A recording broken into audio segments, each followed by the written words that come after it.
Hey everybody, and welcome to another episode of Cinema Heroes. I'm Justin Speck. I'm Jake Stu. And today we're talking about The Flash. Released in 2023, directed by Andy Muschietti, written by Christina Hodson, from a story by John Francis Daly, Jonathan Goldstein, and Joby Harold, and starring Ezra Miller, Sasha Calle, Michael Shannon, Ron Livingston, Kiersey Clemens, Jeremy Irons, and then, of course, the great Michael Keaton as Batman. I was pretty pumped for this movie pretty much ever since they announced that Michael Keaton was coming back as Batman. Even before I saw any footage, just knowing that Michael Keaton was once again going to be donning the bat cowl, I wanted to see this movie. And I got to see a preview screening of it shortly. Like, it wasn't super early. It was maybe a week before it came out or something. It was kind of like for the press, you know, but they were the extra seats. They let people go see it for free. And you actually tried to go to that screening, but you were cut off right at the you got to the front of the line, and then they said there was no more room, basically, right? Yep, pretty much. Yeah, that sucks. We had to go see Guardians of the Galaxy Volume 3 again, which that's right. Was not, that's pretty. I mean, it's pretty good. Good consolation like prize, movie. Right? Yeah. Right. So I saw this with my sister, and my initial reaction, which I know is different from yours, was I loved it. I can admit that I probably had some nostalgia glasses on, and Keaton was clearly my favorite part of the movie. But I walked out of it really enjoying it, despite it having some of the worst CGI I have seen in a big budget movie in a long time. And then you got to see it once it got released, and I was expecting you to like it, and I was surprised that you did not. You didn't care for it the first time you saw it, right? No, I did not. The closer we got to the movie, the less I got excited for it. And that was because this movie went through everything you could possibly imagine. It went through like 4 directors. It went through a couple of rewrites. This movie was not quite 10 years in the making, but like 8 years in the making. It was announced. See if I can remember this correctly. I'm not going to bother to look it up right now, but I want to say it was announced either the year before or the year the CW Flash was coming out, and the CW Flash had its entire 9-year run before this movie finally came out. So maybe it was a decade, but it was close to it, if not. Yeah, close to it. Yeah. So, with everything that was going on behind the scenes, my excitement had went down tremendously. So I was already not expecting the movie to be great, but I still had an open mind. And I'm sad to say I was very disappointed. Mm-hmm. I remember sitting in the movie theater with my wife, and it was, the opening scene, the baby shower scene.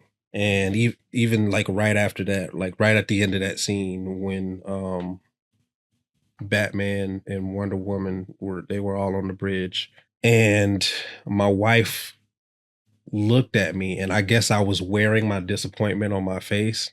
And she was like, "What's wrong?" I was like, "I don't like this." Like, I know it's early in the movie, and I'm try to give it a chance, but it's not looking good so far. And it was, for everything that I liked, there were like 4 things that I disliked. So I walked out of there like with a pretty bad taste in my mouth. Sure. The only thing that I can agree on with people that like this movie is Michael Keaton. He is easily the best part about this movie. Right. Yeah. But in my opinion, that's not hard to do because I just don't think this movie is that good. Yeah. I see what they were trying to do, and it doesn't feel like they executed well enough. That's fair. You also talked to me about, before the movie came out, about how you were not really looking forward to it because this was before it was announced that James Gunn and Peter Safran were the heads of DC, and they were like rebooting everything. And so it had become kind of clear, either from leaks or from online rumors or whatever, that this movie was going to basically say, we're done with the Snyderverse. We're basically erasing it, sort of, and moving away from the Snyder films. And we're trying to reboot is the wrong word, but basically like reinvigorate the DC franchise, try to start again, but with the same actors. That's kind of what the movie, I think, originally set out to do. And that put a bad taste in your mouth, I think, from even before you saw it, because you're such a big fan of the Snyder trilogy. And to do that felt kind of like a slap in the face to Zack Snyder, which is also understandable. I didn't. It's not so much that I was upset that they were moving away from the Snyderverse, because I think that would be best. It just seemed like at the time, with everything that was going on with the movie, it felt like they were trying to erase it and sweep it under the rug rather than honor it. And don't get me wrong, I get why they would choose not to honor it, because it was so divisive. Sure. But, you know, great art is divisive, but that's another conversation. Right. It's another podcast. But yeah, it was supposed to be what I would have liked it to have been was tying a bow on the Snyderverse. But instead, like I said, they just kind of swept it under the rug. And I don't know. I don't know if they would. I have no idea what the end of this movie means. Right. Well, like, I think I have it means no idea. It I have no idea what it means. And I'm not just talking about I'm talking about like the third act. Like, it just, it was just, I don't know. It really bothered me because ironically, I liked the third act. Well, I tolerated the third act. There was a lot that I did not like about it, but I thought the third act was the best part of the movie. And then watching it this time, I saw some more issues, and I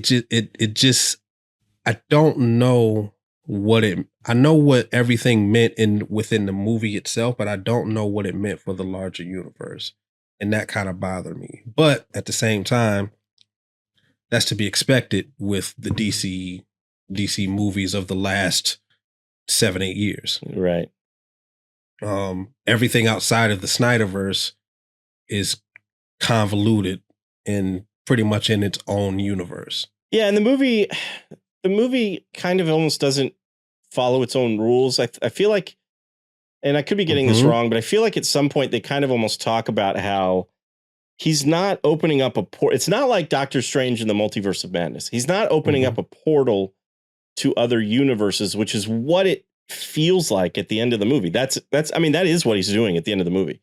But earlier in the film, I want to say that they say that he's like creating alternate realities or something like that.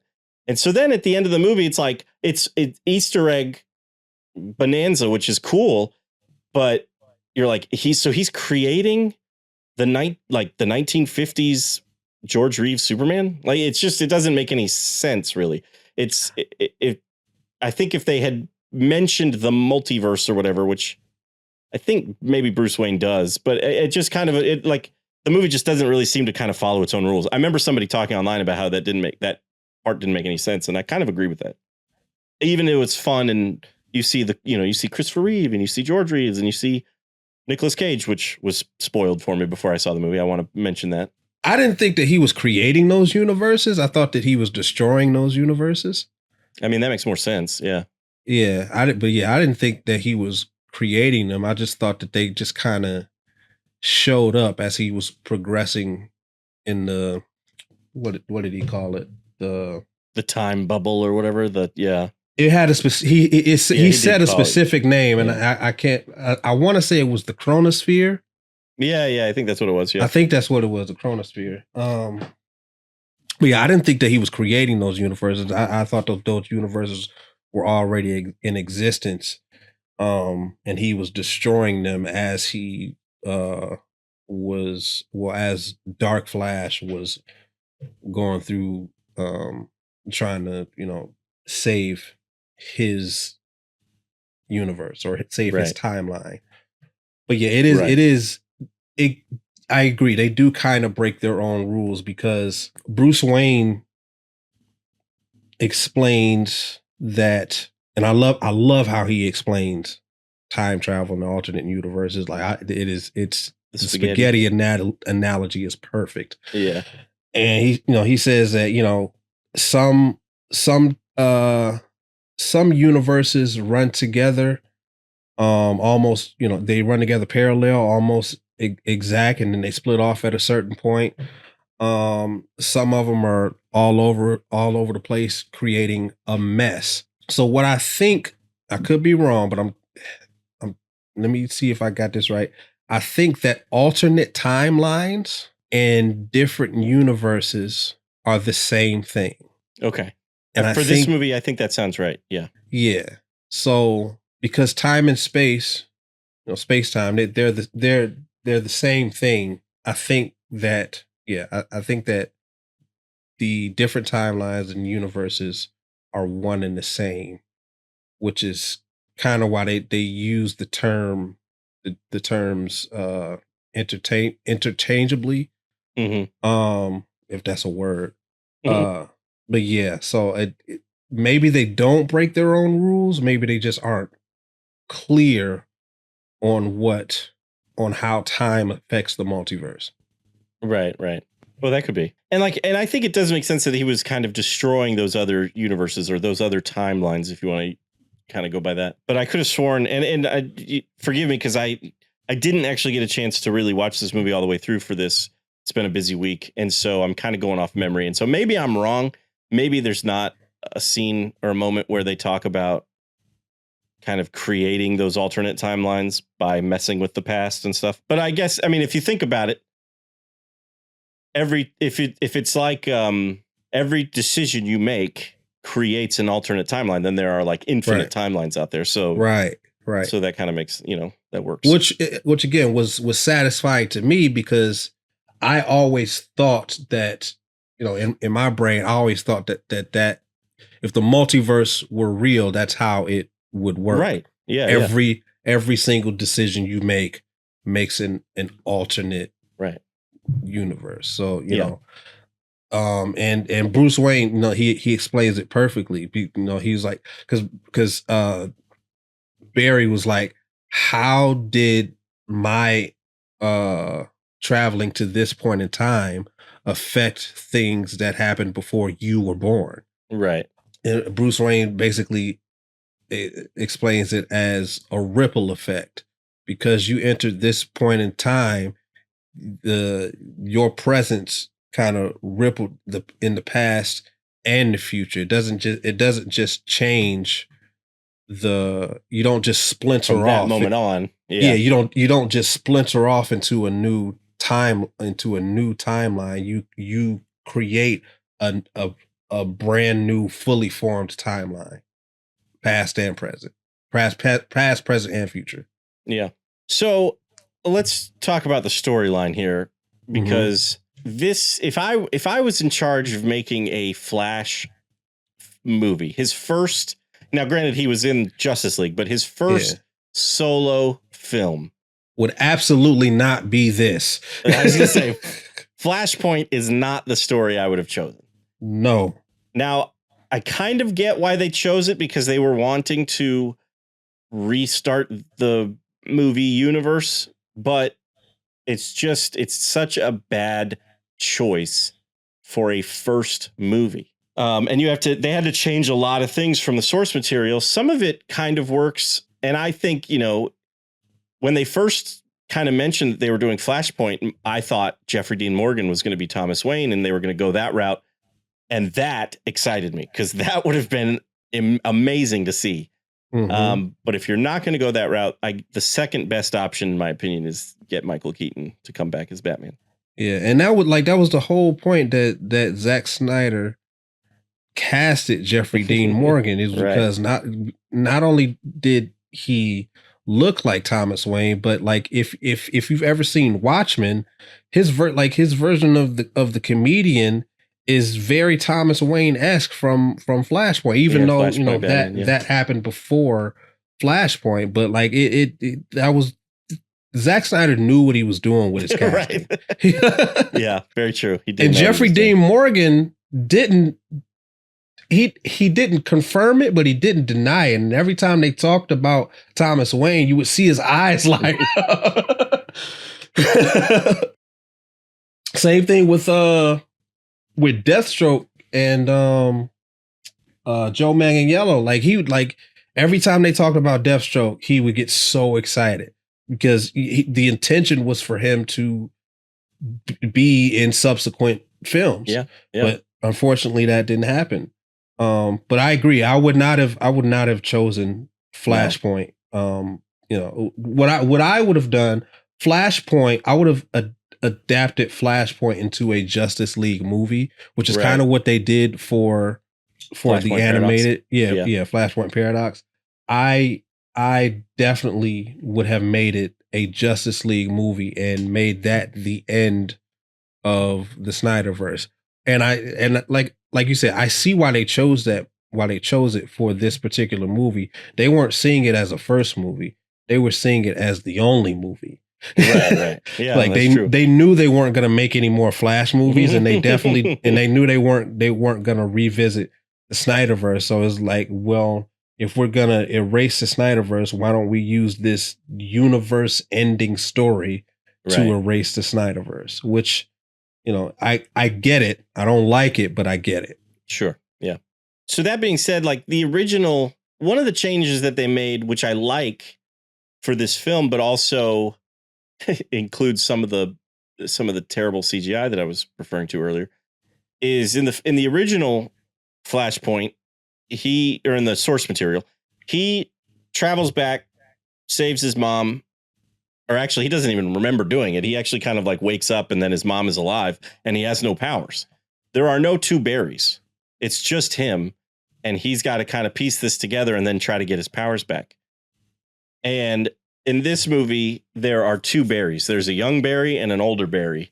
And I actually really kind of like that change. And part of the reason for that is just from an acting standpoint. Ezra Miller, I know Ezra Miller has become a bit controversial. And I don't know the whole story there with that, so I'm not super up to speed there. But I will just say, from an acting standpoint, I love the performances that Ezra Miller has in this movie for young Barry and old Barry. They are so different; they are completely different characters, and I feel like that deserves some praise because it's just very well done. They are so different that they feel like two different people, even though they're supposed to be the same character, just younger version. But there are just so many times in the movie where the face replacement just does not look good, just looks awful. And there's even a couple of times where it's completely unnecessary. It makes me think they just didn't get, like there's a scene where they're flying to get, they think it's Superman. They're flying to like Russia or whatever to get Superman. And it's the two Barrys in the back seat. They're talking to each other. And I swear there's one where there's a close up of Barry in the Flash mask. So he's not on screen with the other Barry. And it's the worst face replacement ever. And I'm like, he's the only person in the shot. It should just be, why is that just not Ezra Miller? Like, I don't understand why that was a face replacement. It made me think that it was just, either maybe it was a timing thing or maybe it was, I don't know, but it was like they just didn't schedule. They didn't get enough footage of him being in both spots. I don't know, but it's so bad. I agree. Well, going back before we get to talking about the CGI, because that's a whole conversation in itself. Yeah, we'll get. We need to dive into it because we definitely gonna talk about that. But going back to what you said about Ezra Miller's performance. His ability as an actor, I've never questioned. He does what he's paid to do, and I do like his performance as older Barry Allen because it kind of rectifies some of the things that I didn't like about his performance in Justice League. And that includes Justice League and Zack Snyder's Justice League. I just felt like it, and this is a personal preference. This has no effect on the story or the movie as a whole. I just would have preferred a less goofy Barry Allen, right, in those movies. He felt a lot more like Wally West and not Barry Allen. That being said, he gives a much more mature performance in this movie, and I think that was the right way to go, and that is one of the few things that I think they did right in the movie with older Barry having a more mature mature persona. I did not like younger Barry, and I understand that was on purpose, but I still there was nothing about him that made me want to see more of him. Okay, yeah. I don't like the choice of having two Barrys. Okay. I think they strayed way too far from the source material. I'm not sure as to why that is. Like, I mean, they may have had no choice, which, you know, it is what it is. It doesn't mean I have to like it. It's just the Flashpoint is one of the best comic book stories ever written, and they make an attempt to keep the essence of it, which they kind of do, but aesthetically, for me, it is not pleasing. This movie is too goofy. Younger Barry Allen being one of those things. A lot of the jokes just simply aren't funny. They just not. Like the whole first 10 minutes of the movie, with the baby shower and them talking on the bridge with Wonder Woman, cringe. The only thing I liked was Batman, and I didn't even like Batman all like that because his suit is horrendous. It's terrible. I don't like the bridge scene either, but the main reason I don't like the bridge scene is because we've seen the joke before. We saw the joke in Justice League, and it wasn't funny then. Right, and so it's just like they could have done something better there. I will agree with you about the Batman costume. However, I have to point out that I want to give somebody credit for attempting to make the cowl look like it seamlessly goes into the cape. That's the one thing I like about the costume. Everything else I don't like about it. I don't understand if it was supposed to be like an armored kind of suit because he was driving his bat cycle. Like it was like it's a, I don't know, but it doesn't work. I agree with you. It's a bad Batfleck costume.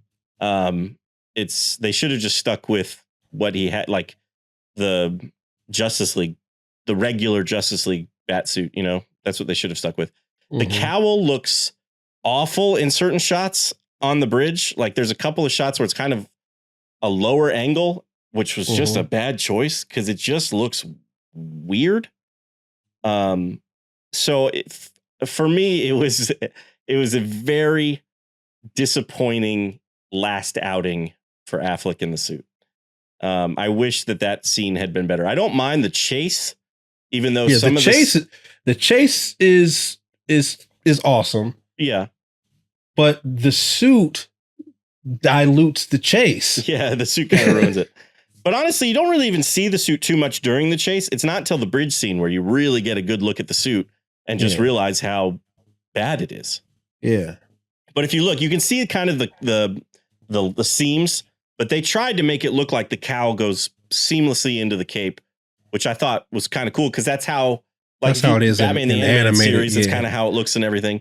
And it's kind of one of the first times we've ever really seen it done that way. So I kind of appreciated that, but it just doesn't it also just doesn't work with the rest of the suit. Like the armor stuff, it just doesn't look good. And so, yes, the comedy on the bridge, terrible. I didn't mind the baby shower scene, although, so the comedy in the movie, the first time I saw it, pretty much everything worked for me, except for the bridge. I thought I laughed at pretty much everything, and the audience seemed to really enjoy the jokes, which I think helps too. Kind of, you get that energy and you just laugh at stuff. But upon rewatching the baby shower scene, I realized, I was like, this is, I mean, it was obviously goofy. I knew it was goofy from the beginning, but like you start to kind of really think about it. I'm like, he couldn't microwave anything. He's microwaving a burrito, but he's moving faster than, the microwave's not going to, the time it takes to heat up a burrito is not going to work. Right. But the first time I saw the movie and he looks like he's diving towards a baby and then passes the baby and goes to the vending machine, that cracked me up. But the thing that bothers me about that scene is he has the little calorie, like, warning thing on his arm. Yeah. And it's talking about how low his calories are and how he's going to run out of energy, basically. And then we never see that again. That never comes into play again. So that kind of bothers me, because it's like one of those things. Why would you introduce that if it has no bearing on the rest of the story whatsoever? It's just to set up the joke. It's just to set up the joke to go to the vending machine and stuff during the baby shower. The baby shower was the first instance in the movie, to me anyway, that there was going to be bad CGI. But I didn't realize it because the babies look terrible. But I was like, whatever, they're babies. Maybe, I kind of forgave it in that scene. But then as the movie kept going and the CGI just kept being bad, I was like, what's happening here? But we can get into that in a second if you want, or we could talk about it now. But yeah, so for me, the comedy worked. And I understand people's complaints about young Barry and not liking young Barry. However, maybe it's just because of his performance. He is annoying because he's supposed to be, but I thought the way he laughs and stuff just makes me laugh. The way he's like, oh, and then like runs off and stuff. It just kind of works for me. I don't know. I don't know. It's just, again, it's probably just personal preference. It's just not, that's just not the way I would have went with this movie. Sure. It's too goofy. I understand that. I understand that, they made The Flash basically a comedy. They turned Flashpoint into a comedy. And that I think is a valid criticism. And I totally get that. Flashpoint is not a comedy. Right. There are instances where there are ironic moments that you can laugh at, but that is not the point. They turned this movie into a straight comedy, and it takes me out of the narrative because the movie tries too hard to be funny, and I can see right through it. And John made this point. I miss John. John made this point with DC movies, and I have to agree. A lot of the humor in DC movies feels forced. And I think this movie, as well as Justice League, even though this movie is better than Justice League, I'll say that. But this movie and Justice League are the ultimate example of that. Just trying too hard to be funny. I don't feel that way about this movie, but that's fair. Just comedy is subjective. And so some stuff that some people finds funny, other people don't. And this movie, the comedy works. There are times where the comedy, it felt slapstick. Well, yes. It wasn't smart comedy. I like smart comedy. Sure. And this was not smart. It was just silly slapstick Jim Carrey type comedy. Right. But not nearly as funny as Jim Carrey. Right. A lot of it worked for me. I won't say all of it worked for me, but a lot of it worked for me. So it's just, that's to each their own when it comes to comedy, I suppose. Yeah. And because it was so funny, I couldn't fully invest myself in the points where it got serious. So like the scene in the Batcave when Barry is talking to young Barry and telling her like, you don't appreciate anything, like you taking this for granted, you goofing off. That scene on its own is pretty good.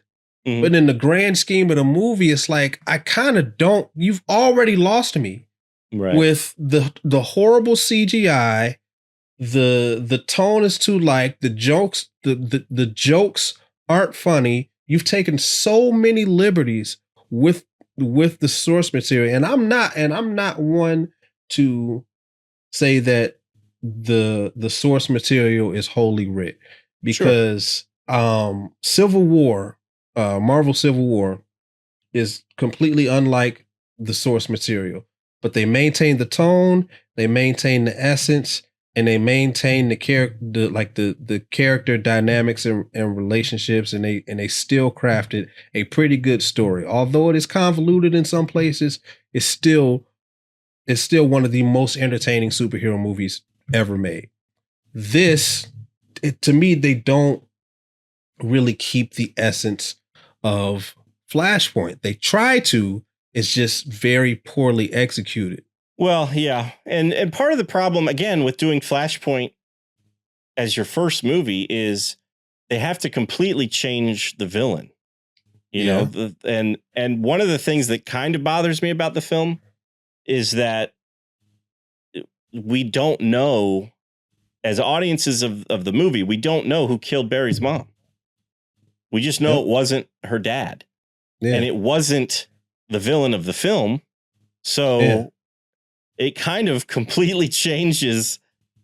I mean, I guess it could still be in the comics. It is Reverse Flash. Reverse Flash. Yeah. And so I guess it could still be Reverse Flash in this movie universe, even though we're never going to see a sequel to it or anything. So, but by changing that and not including Reverse Flash, it just completely, they just kind of gloss over it. You know, they don't ever talk about who could have actually done it, you know? Yeah. And maybe in this universe, it's random. Maybe it was like a break-in that it's just a random act of violence. Yeah, maybe it was just a random act of violence. I don't know. But because they make it seem like since his dad was there, you know, in the alternate timeline, she doesn't die. So the person walking by the house or whatever just doesn't go in and doesn't commit the random act. The thing is, they had a missed opportunity, and this would have made the movie tremendously better. Dark Flash should have been the one to kill Barry's mom, because he was going back and changing everything, destroying universes, creating timelines. I could see him inadvertently running back into his own timeline and killing his mother by accident. That would have made the movie significantly better. Right. Like leaps and bounds. Because it like the essence of Flashpoint, or the theme of Flashpoint, is that you can't change everything. Right. And there are some problems that don't have solutions. Yeah, like you said, that's the thing. There are some problems that don't have solutions, and also sometimes we create our own problems. That's the paradox, right, of the situation. That would have been a perfect paradoxical plot point for this movie, and they botched it. Yeah, and it would have been a paradox too, because if it starts to hurt my brain just thinking about it. So Dark Flash didn't exist in the universe where Barry's mom died, but once he saves his mom, Dark Flash exists. So if Dark Flash was the one to go back and kill his mom, it's like, wait, hold on. But it still would have been an interesting aspect to the story, I think. Yep. So you're right. That was a missed opportunity. So yeah, that's one thing that kind of annoys me a little bit about them adapting Flashpoint so early, is changing the villain and deciding to just ignore Reverse Flash, because that would have made it even more convoluted probably. And especially if you're going to include this Dark Flash, and then just not even, maybe they were saving it for a sequel as like who killed his mom, but they didn't touch on it really. They just touched on the fact that it wasn't his father and he was trying to save his father, or trying to get him out of jail anyway. Yeah. So Michael Keaton. Let's talk about Michael Keaton. I never would have thought in a million years that they would have convinced Michael Keaton to come back and be Batman again. And not only that, not only did they convince him to come and be Batman in this movie again, but he was going to be the new Batman for the DC universe. He was going to be Batman in the Batgirl movie. They got scrapped, and he was going to be, I think originally they had a Batman cameo in Aquaman 2, and then they ended up redoing it and putting Ben Affleck in it, and then they got rid of it altogether. But Michael Keaton was going to be Batman in multiple movies, and I still kind of wish we could see Batgirl and just see him in the Batgirl movie and just see if that movie was any good. But that also gets to the ending, which we'll talk about, and the change they made at the very, very end. But you love the Keaton movies, I know that, but I don't know if you've got the nostalgia that I've got. Like I remember seeing the 89 movie in the theater, but like 1992 and all the Batman Returns commercials and merchandising and everything. Like I was like 9 years old or something, 8 years old when that movie came out.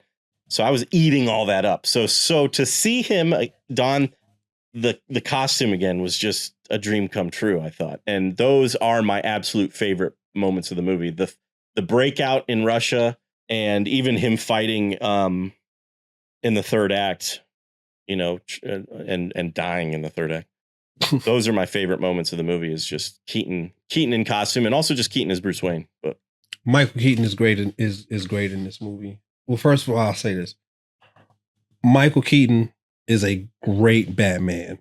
I don't think anybody would disagree with me on that. He's not everybody's favorite. He's not my personal favorite, but he is incredible as Batman. I do have a little bit of nostalgia for Michael Keaton's version of Batman. The first Batman movie I ever saw was Batman Returns. Nice. And when I first saw Batman 1989 in the 5th grade, I watched it very often. On repeat. Like very often. Yeah. That being said, I'm not as attached to Michael Keaton as I am Christian Bale.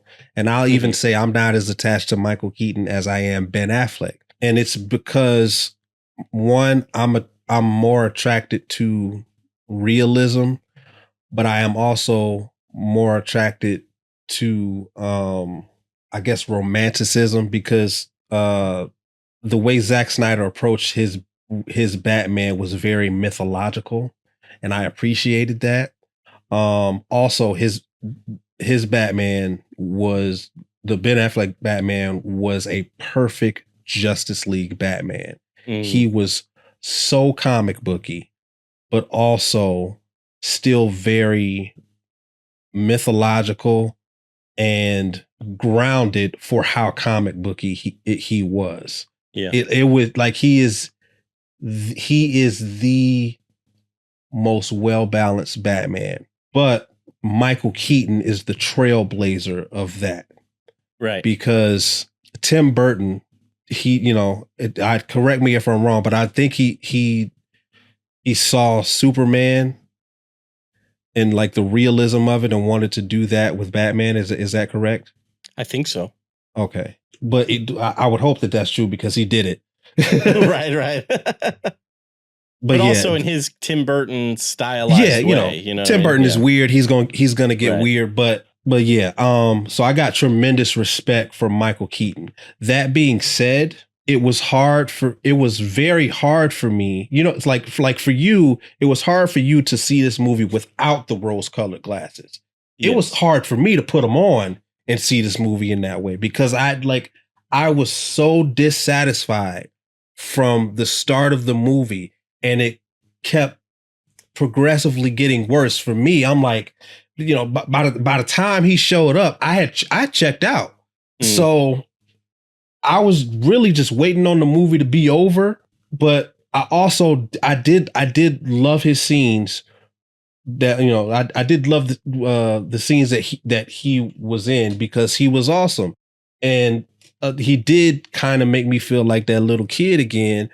But it wasn't nearly enough to make me like this movie. I literally only liked Michael Keaton, and I kind of liked Supergirl. We're gonna talk about Supergirl in a minute, but yeah. when they went to the Batcave, that scene was awesome. When they get to Russia, that scene was awesome. I did not like when they broke into his kitchen and he was swinging around like a monkey. I hated it. I actually hated that. I'm like, what is this? Did not hate that scene at all. Didn't mind it at all, actually. The only thing that I kind of didn't like about it is that I get the impression that he's drunk, but then like 2 seconds later, he's sober. And so I didn't quite making spaghetti. Get that. Yeah. But like while he's fighting, he tries to drink some wine. He like puts a wine bottle upside down, realizes it's empty and throws it. So I was like, I get and he's stumbling a bunch. He's kind of making mistakes that I don't think normally Batman would make. So I got the impression that he was inebriated but then they just kind of forget it after that, just for the joke, really. Yeah. But I didn't mind him swinging around and stuff. I thought it was fine. I thought him taking out the two guys was actually. I'm sorry. That's not fine. That's not fine. That leans too far into Goofy. That like, why would he be swinging from why? Why wouldn't he? If it's a fighting advantage to get him from one part of the room to another, to take out home invaders. We've never seen him do that. That's just not something Batman. I mean, it is, but it isn't. The way it might just be Andy Muschietti's direction.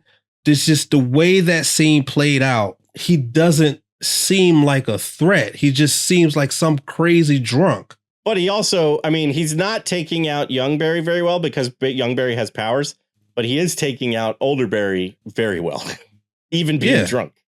So it worked for me. It was fine. I thought it was fine. Didn't have a problem with it at all. I absolutely hated it, man.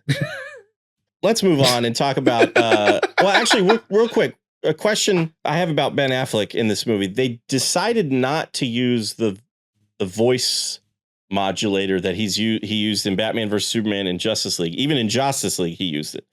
How did you feel about that? The fact that they kind of got rid of it. And how did you feel about Affleck's just straight Batman voice in the film? It didn't bother me. I like his straight Batman voice. I like the modulator. I've always liked the modulator. But if he had never had it, it really wouldn't have mattered to me. I think he has a pretty good natural. Yeah, I think his Batman voice is pretty fine. Voice. I wish they had kept the modulator just for continuity's sake, just because like you said, I've always liked the modulator. So that just personally, I would have kept it. I don't really understand why they got rid of it, but I guess that was probably Andy Muschietti's just preference. But yeah, anyway, so moving on, Sasha Calle, Supergirl. So obviously in the original Flashpoint, it's Superman. And I'm assuming they changed it because of Henry Cavill's schedule, not being able to get Henry Cavill back in the movie. I don't know if it was always a plan to have Supergirl, because maybe this movie was too male heavy. There weren't that many female characters other than I'm totally blanking on her name. Iris, thank you. In the beginning of the film. And so Supergirl kind of is just another female character that they could have had. But I got the impression that they would have probably wanted Henry Cavill had they could they have gotten him, and they decided to change it to be Supergirl in this universe. Yeah. I don't dislike Sasha Calle. The way they have her character is very two-dimensional, but that's kind of how Superman was in Flashpoint. Mm-hmm. So to just having to swap her out as Supergirl and have her play the same role, it didn't bother me that much. I just don't there wasn't enough for me to love about her. Yeah, that's kind of how I feel. There's not really enough for her to do. Yeah. She plays it a little angrier than I would have liked to, but I also understand it. She was kept prisoner for her whole life. Yeah. And so her flying off originally and stuff makes sense. And then, coming back to help and all that. But there's just not that much there for her to do. So it would have been nice to see a little bit more for that character. But I like the performance she gave. Yeah. And like her action scenes, like the scene when she breaks out, she gets energy from the sun. If it had not been for the horrendous CGI, right, that scene would have been awesome. but the CGI is so bad, it takes me out and I can't enjoy it. Sure. And I can understand that too. The CGI was so distracting. Even the very first time I saw the movie, I was really enjoying the movie, but every time it was so noticeable to me. Every single time it was noticeable. Yeah. It takes you out of it every single time. It's not that I forgive it, because I think it's kind of unforgivable in today's day and age. It's egregious. Yeah. I don't understand why it happened. I saw somebody online talk about how these studios push for visual effects faster than visual effects artists can actually deliver, which is why we ended up with this. But I'm like, this movie, now I don't know when they wrapped filming to when the movie was released, but didn't this movie get pushed back too? So it's like, yeah, this movie had time, and they've been trying to make this movie for forever. Yeah. There's really, in my opinion, I don't understand why the CGI is so bad in this movie. I understand that they pushed it back, but I don't think that they pushed it back enough for the CGI to be better. I do think that the CGI is as good as it's going to get. However, if you knew it was going to be that bad, I would have rather not had the movie. Yeah, or just like, and I know maybe, release dates are kind of locked in, but like, Warner Brothers moves movies around all the time. Yeah, but this movie had been pushed back 3 or 4 times. Yeah, that's true. And actually, had went through so many rewrites. So like, it's the CGI is not on the fault of the visual effects artists. It's on the fault of the studio. If you like, I know people's hands are tied, but and I know studios want to make money, and it bothers me that they don't really care about the art that much. It's like, right. How could you have looked at this and said, okay, this is fine, when it clearly isn't? Yeah. So before this movie got widely released, I'm sure you recall, it got really overhyped. Mm-hmm. Apparently, like, so many people who saw this movie early said it was like one of the best superhero films ever made, blah, blah, blah, blah. It got really overhyped. Yeah. And part of that was because it screened at CinemaCon, and I don't remember exactly how many months before the official release that was, but it was a long time. And part of the reason why people praised it so much was because they assumed the CGI was not done. Yeah. And then I read after the fact that they, like, people who saw it at CinemaCon and then saw it at the release, they were like, that was the same, those were the same effects. So again, they had all this time to fix it, and they didn't. And that's what like you said, it's I really think it's the studio's fault for, I don't even know if I would blame Andy Muschietti, but if I was Andy Muschietti, I'd be like, I don't know if I want my name on this. You know what I mean? Like, it's just, I mean, I don't know. Maybe I wouldn't go that far, but I would have pushed hard to fix some stuff up. I mean, it's okay. It's one thing if, like, there's a scene or two where the face replacement doesn't look that great, or like the Chronosphere graphics, I can actually forgive because it's in the Chronosphere, and that looks very video gamey and Uncanny Valley-ish. Yeah, the Chronosphere I could see that being a stylistic choice. Right. Yeah.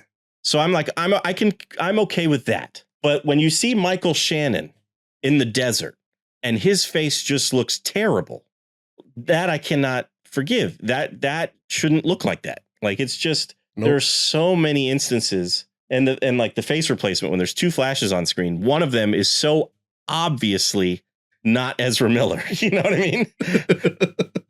It's rough. For me, I didn't know. That's my biggest complaint about the film. No, that's the part that takes me out of the film so much.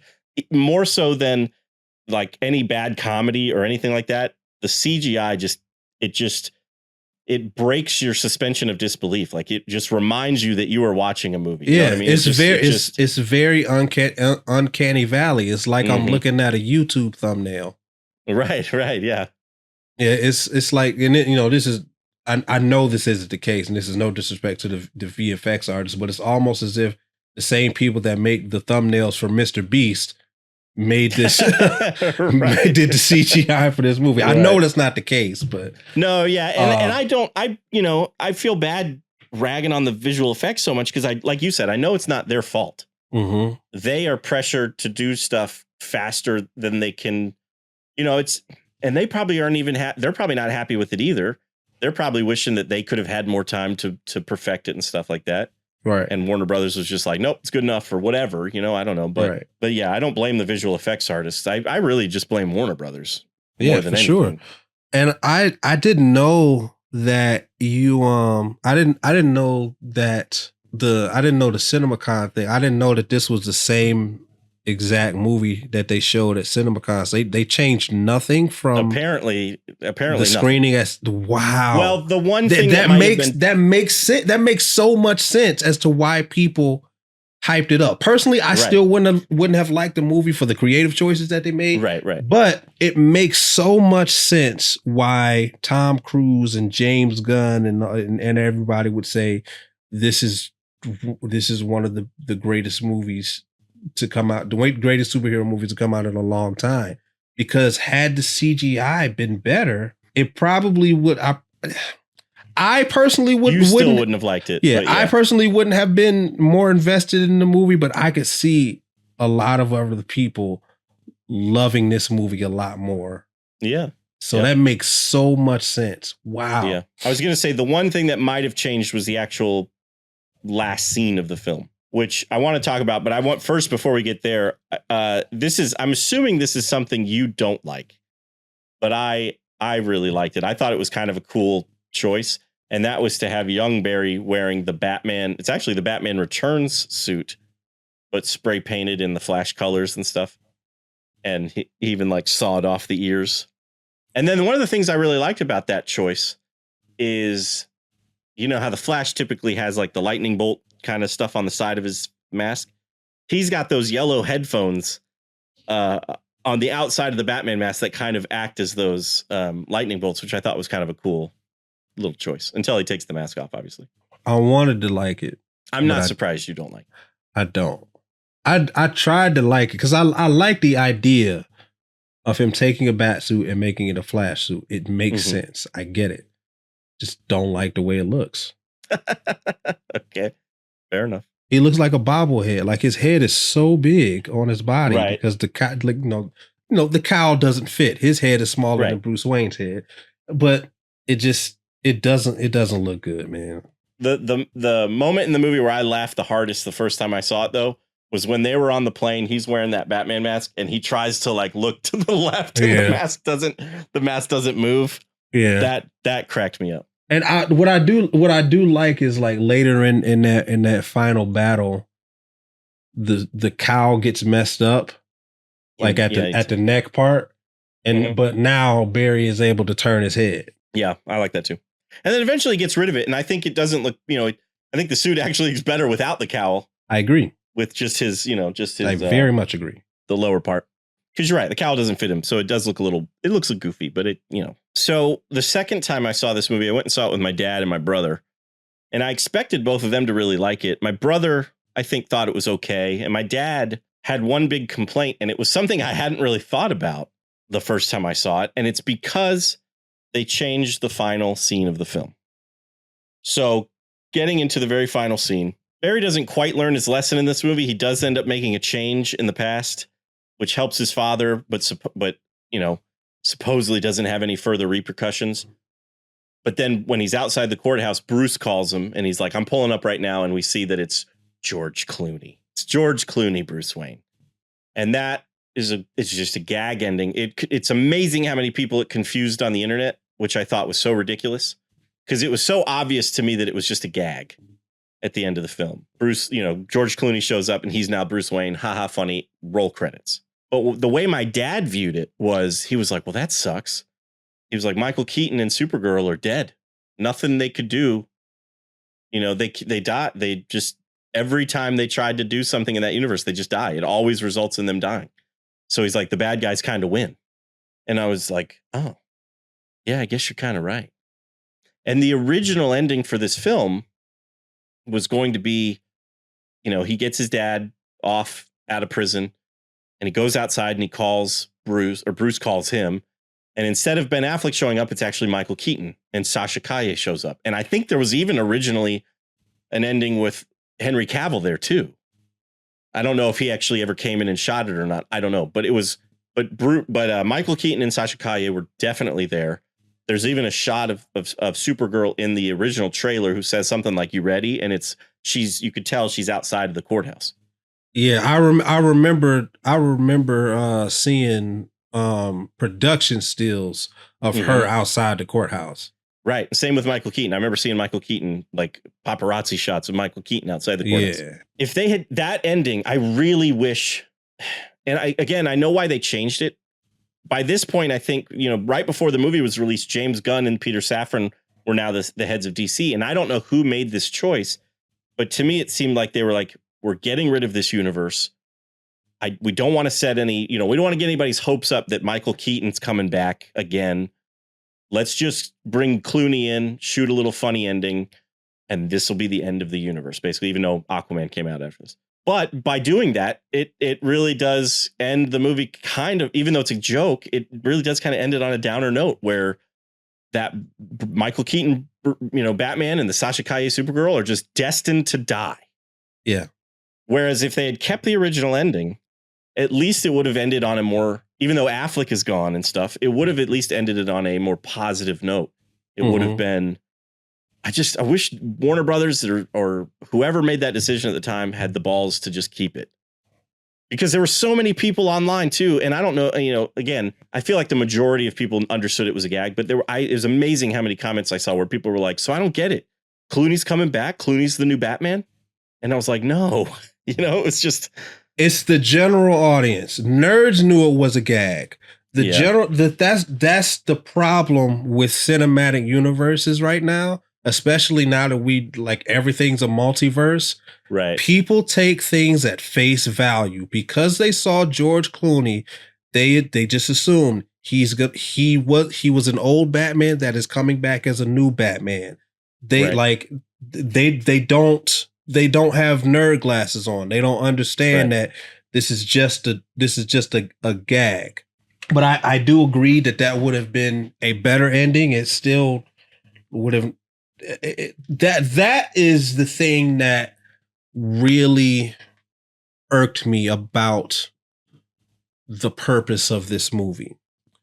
Not only are you erasing the Snyderverse, which again, I'm fine with the Snyderverse ending, but you are using people's nostalgia and using the member berries to erase that universe. Instead of creating something brand new, you're going to use something old. And that is the problem with major studios today. Now, granted, studios make what people pay for. So when you complain about the kind of movies that are being made by these major studios, just know that your dollars are the culprit. Right. You are paying for the movies that they are making, which is why they continue making them. Everybody always wants to say these studios don't take risks.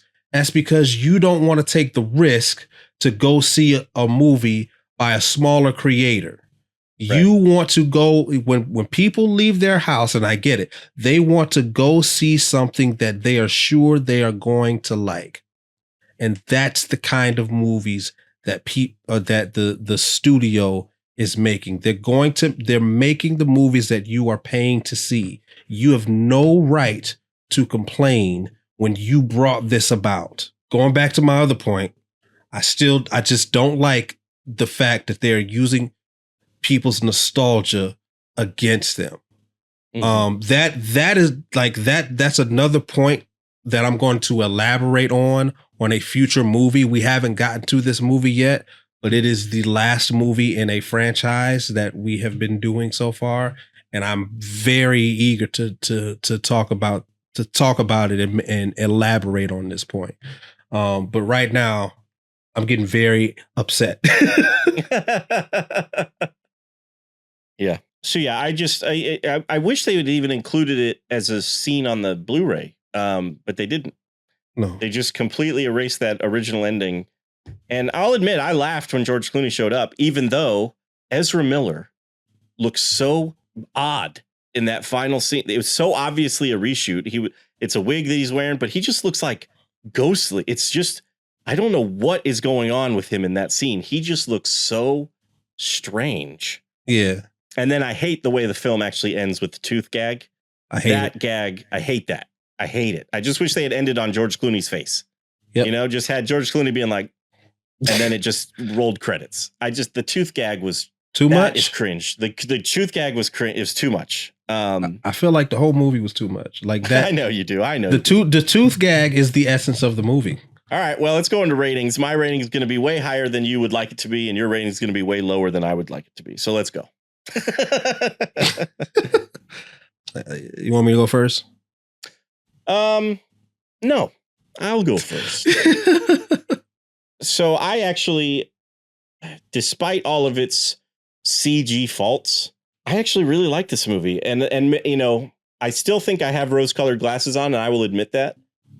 And maybe 10 years down the road, I'll pop this movie in and go, what was I thinking? But you won't. Right now, I can pop this movie in and appreciate it. Oh, we didn't really talk about Nicolas Cage or the maybe AI usage of those yeah, we have to talk about scenes. that. Yeah. We got to talk about that. So I understand, you know, we said that we probably think that it is a stylistic choice to have the chronosphere, the multiverses of the chronosphere be completely CGI.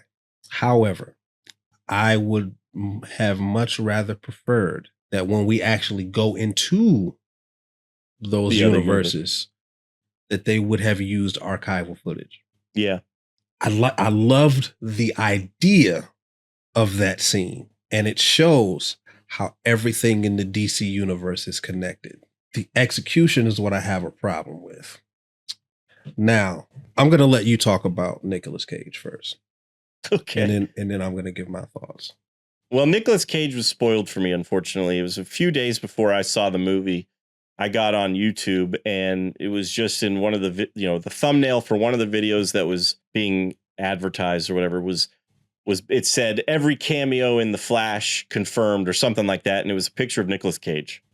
And so I said, great, because why else would Nicolas Cage be in it if he's not going to be, if he's not Superman? So I knew he was going to be Nicolas Cage Superman in the movie, and so I was just waiting for it. And as soon as I saw that spider, I knew that was Nicolas Cage. I love seeing Nicolas Cage, even though it's completely CGI, even though he was on set, apparently.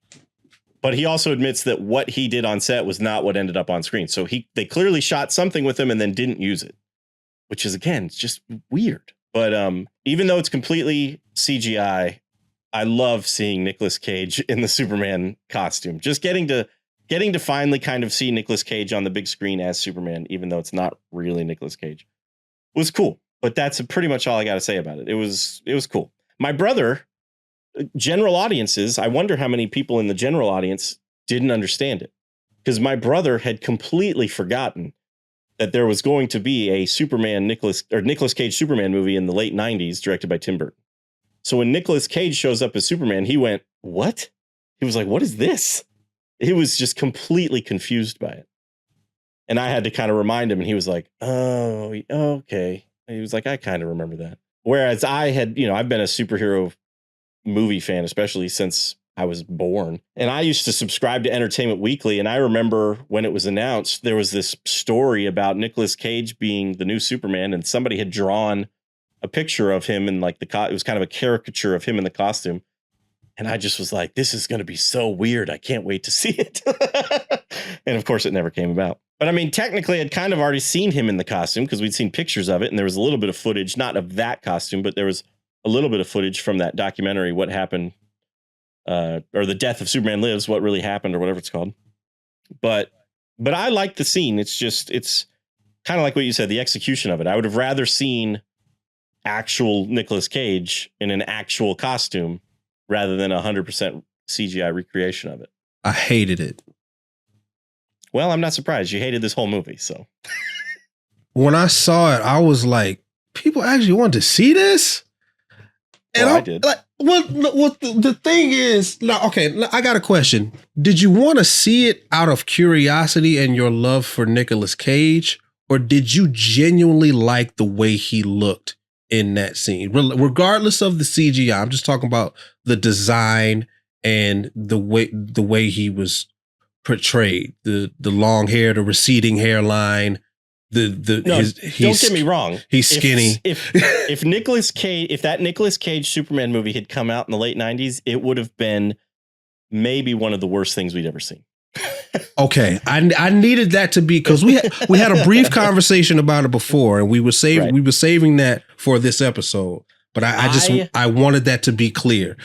I was like, did you genuinely like it, or were you just really curious? Right. I think Tim Burton was the best choice to direct Batman back in the late 80s. And he took Batman and made him, Batman had gotten dark in the comics, but he made Batman dark in the movies and put Batman in the all black. And he had made some kind of stylistic changes to the source material that really worked for Batman. Right. Some of the stuff that I think he was going to do in Superman wouldn't have worked as well. I don't know how Nicolas Cage would have been as Superman.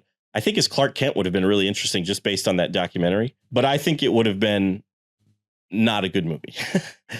I wish I could go visit an alternate universe where that movie actually got made and just see it, just out of pure curiosity, like you said. But no, I think I like seeing it just because it's one of those things that we never got to see. It's one of those things that was famously canceled and was almost, it was something that almost came to be.